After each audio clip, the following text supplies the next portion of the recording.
Everybody, it's Mama Soul Doc Maya Alapin. I'm not a medical doctor or a mental health care practitioner.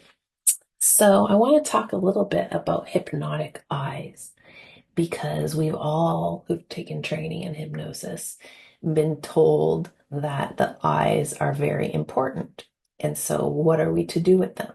So I want to kind of demystify that for you and show you how really easy it is to use your eyes in this process. So first thing is not everybody is going to be visual. So it's not implicit that the eyes are essential. So in some cases, you might have a client who doesn't want to appear on screen or who wants to use the audio, and that's fine if it's okay with you. Me, I'm a very, very visual person, even more than I am auditory. So for me, it's a help when I'm able to see the client as well as hear them.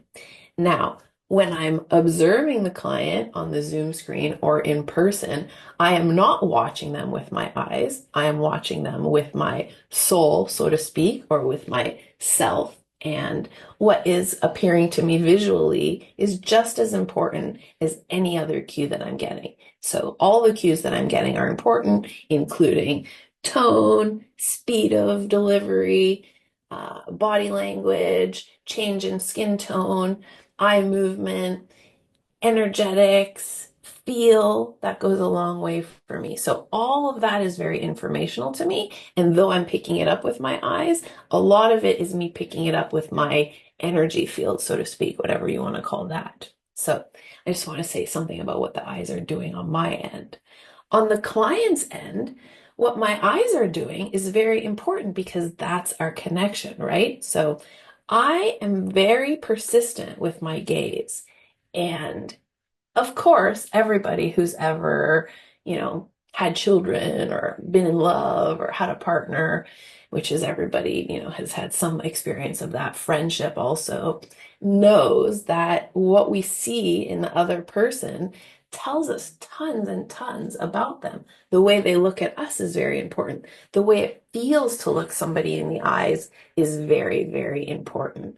I've been taking a dance class lately, bachata, the Colombian dancing. And I've noticed that some of the partners who go around the class will look you in the eyes and some will not.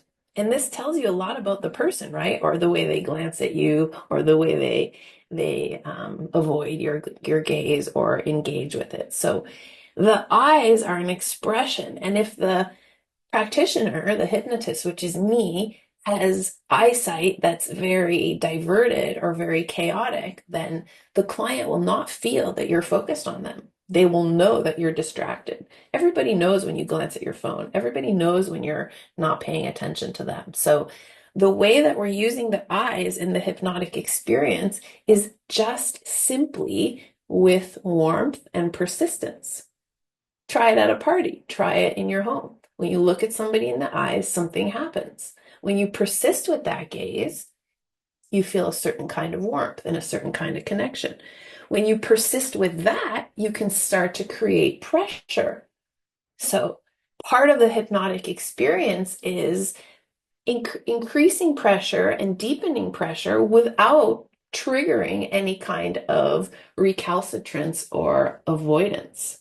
So I use my eyes to create that rapport and create that connection and create that warmth and the way that lovers do, but not like that, of course. The way that we want to have an exchange and free exchange of energy is really important. And then I use my eyes to increase my level of attention, which enhances the feeling in the client that they need to stay where they are, not escape whatever experience they're having, not avoid whatever feeling is coming up, but remain with it. And the way I do that is with the persistence of my gaze. So looking at someone in silence is very hypnotic if you do it without being weird or without being psychotic. That kind of hypnotic gaze will not help. They'll just think you're weird and not want to work with you. If you do that at a party to someone, try to look at them in a certain hypnotic way, they're going to walk away from you. So that's not going to work.